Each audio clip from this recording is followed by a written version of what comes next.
Welcome to Wednesday's edition of TimesCast. A rapid end to a Russian spy case. The Justice Department sues Arizona over its immigration law. One of the things that we in the news media do badly. And D Kristof responds to YouTube viewers.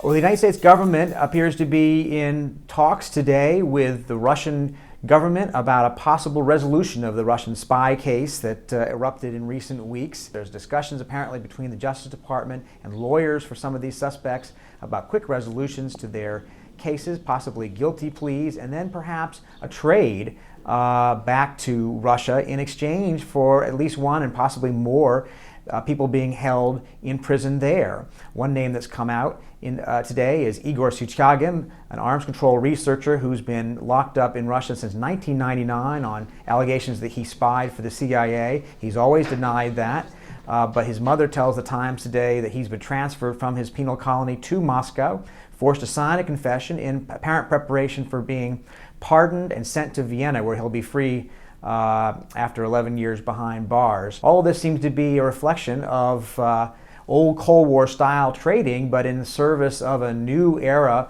of relationships between the United States and Russia. A determination, it seems, by the Obama administration and by the Kremlin under President Dmitry Medvedev not to let this spy scandal from recent weeks get in the way of the rapprochement, the reset of the relationship that they've been pursuing over the last year and a half. Julia Preston explains why the Justice Department is suing Arizona.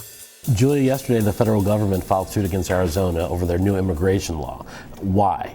Well, the federal government is asserting that the regulation and control of immigration is a federal responsibility and is saying that Arizona has violated the Constitution by attempting to control immigration at the state level. Does this stop the Arizona law from taking effect? Well, the law was supposed to go into effect on July 29th, and part of the federal suit is to try and stop that from happening. And then there would be a court procedure after that. But of course, it's unclear whether they will get what they call a preliminary injunction. So it may or may not take effect based on what the court says. Yes. And why Arizona? Other border states, New Mexico, Texas, California, are not promulgating their own kind of immigration law like Arizona. Why is Arizona different in that regard? Well, I think Arizona has become particularly raw because you've had a large influx of immigrants, many of them illegal immigrants from Mexico and Central America in the last 10 years or so, at the same time that you've had many Americans, maybe of a kind of conservative disposition, also moving into the state. And many so retirees and such. Yes, it's a kind of a clash of aspirations for what the state should be. Op-ed columnist D Kristof responds to reader questions on the Times YouTube site. My question is about Omar al-Bashir.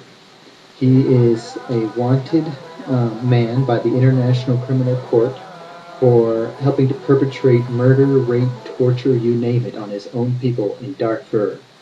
Yet he was just recently re-inaugurated as president of Sudan, and in attendance were even 2 UN peacekeeping mission heads. Does an arrest warrant from the ICC mean nothing? Why does this guy still continue to get to do everything he wants to do? And what can the international community do about it? In the coming months, Bashir and the rest of the Sudanese leadership are going to make a judgment about whether to start a new war against South Sudan. I'm afraid that the lesson that they will have learned from the impunity that they've enjoyed is to go ahead. And I fear that the result is going to be that the North will try to sow instability in southern Sudan to derail the referendum that will be holding on independence, and then a grab for southern Sudan's oil. And the result may well be a catastrophic new war in Sudan. One of the things that we in the news media do badly is alert people ahead of time. Its function as an early warning system to disasters that are about to happen. And let me just say that I think that Sudan and the North-South war may well be a huge disaster that we're rolling inexorably toward. Nicholas Kristof will be answering more reader questions this week on his blog at nytimes.com/ontheground. Join us again tomorrow for another edition of TimesCast.